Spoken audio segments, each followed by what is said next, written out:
오늘은 조금 민감하지만 중요한 주제를 나누려고 합니다. 바로 그리스도인의 순결과 음행 문제에 대한 이야기죠. 현대 사회에서는 성적인 가치관이 많이 바뀌었고 미디어와 문화도 우리에게 다른 메시지를 끊임없이 전달합니다. 하지만 우리는 하나님의 말씀을 기준으로 삼아야죠. 오늘 영상에서는 혼전 순결, 결혼 후의 정절, 마음으로 짓는 죄, 그리고 음란물 문제까지 함께 다뤄보겠습니다. 첫 번째로 혼전 순결이죠. 성경은 우리에게 분명한 기준을 제시합니다. 고린도전서 6장 18절에서 바울은 음행을 피하라고 강조합니다. 하나님께서는 결혼이라는 언약 안에서 남녀가 하나 되기를 원하셨고 그 관계를 거룩하게 여기시죠. 하지만 세상은 우리에게 한 번쯤은 괜찮아, 다들 그렇게 살아, 그렇게 말하고 있습니다. 요즘에는 그리스도인들조차 혼전 동침을 당연하게 여깁니다. 하지만 우리는 세상이 정한 기준이 아니고 하나님께서 세우신 기준을 따라야죠. 히브리서 13장 4절에서 모든 사람은 결혼을 귀히 여기고 침소를 더럽히지 않게 하라고 말씀하셨습니다. 혼전 관계는 단순한 육체적인 결합뿐만 아니고 영혼까지 깊이 연결되는 행위입니다. 하나님께서는 우리가 거룩하고 순결한 삶을 살기를 바라시죠. 순간적인 감정과 욕망이 우리의 삶을 흔들게 두면 안 되는 것입니다. 두 번째로 결혼 후의 정절입니다. 결혼은 하나님께서 세우신 아름다운 언약이죠. 그러나 현실적으로 우리는 많은 유혹을 마주합니다. 예수님께서는 마태복음 5장 27절 28절에서 음욕을 품고 여자를 보는 자마다 마음에 이미 간음하였느니라 라고 말씀하셨습니다. 단순히 행동으로 옮기지 않았다고 해서 죄가 아니라는 뜻이 아닙니다. 마음속에서 이미 그 유혹을 받아들이고 탐닉한다면 그것도 하나님 앞에서 죄죠. 그렇다면 우리는 어떻게 유혹을 피할 수가 있을까요? 첫째로 배우자와의 관계를 소중히 여기고 하나님 앞에서 신실한 마음을 가지는 것입니다. 그리고 둘째, 유혹의 자리를 피하는 것이 중요합니다. 성경에서도 죄를 멀리하라고 가르치고 있죠. 세 번째로 마음으로 짓는 음행입니다. 예수께서는 겉으로 보이는 행동만이 아니고 마음의 중심을 보십니다.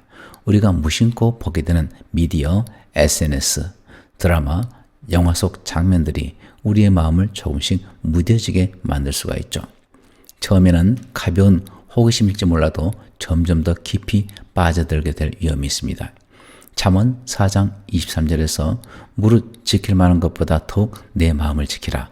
생명의 근원이 이에서 남이니라 라고 하셨습니다. 우리 눈으로 보는 것으로 인해서 음행의 마음이 생기죠. 그러므로 매일 우리 눈으로 보는 것을 조심해야 됩니다.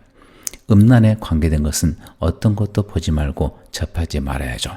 다윗과 밧세바의 이야기에서 우리 눈으로 보는 것을 얼마나 조심해야 하는지 알 수가 있습니다. 다윗은 자기 눈으로 주의 깊게 한 번 본 결과가 살인과 심지어 자식을 죽게 하는 비극을 초래했습니다. 바로 다윗과 밧세바의 이야기죠. 다윗 왕은 밧세바를 범한 후에 그녀의 남편 우리아를 전쟁터에서 죽게 했습니다. 하나님께서는 나단 선지자를 통해 다윗의 죄를 책망하셨고 결국 다윗은 큰 대가를 치렀죠. 그의 가정에는 불행이 끊이지 않았고 그와 밧세바 사이에서 태어난 아이는 결국 세상을 떠났습니다. 이 이야기는 우리가 성적인 죄를 가볍게 여기면 안 된다는 것을 분명히 보여줍니다. 순간의 쾌락이 가져오는 결과는 우리의 삶과 가정을 무너뜨릴 수가 있습니다. 우리는 이를 통해서 더욱 경각심을 가져야 됩니다. 그리고 음란물 문제가 있습니다. 현대사회에서 음란물은 손쉽게 접근할 수 있는 유혹 중의 하나이죠. 많은 사람들이 이것쯤은 괜찮겠지라고 생각할 수 있지만 음란물은 단순한 오락이 아닙니다. 우리의 사고방식과 관계를 왜곡시키고 진정한 사랑과 헌신을 배우는 것을 방해하죠. 또한 중독성이 강하기 때문에 쉽게 벗어나기 어렵습니다. 어떻게 이 음란의 문제를 극복할 수가 있을까요? 첫째로 죄책감에만 머무르지 말고 하나님께 나아가서 용서를 구해야 됩니다. 둘째로 실질적인 대안을 마련하는 것입니다. 스마트폰 사용 습관을 바꾸고 신앙 공동체 안에서 도움을 받을 수도 있죠. 셋째로 하나님과 더 친밀한 관계를 맺는 것입니다.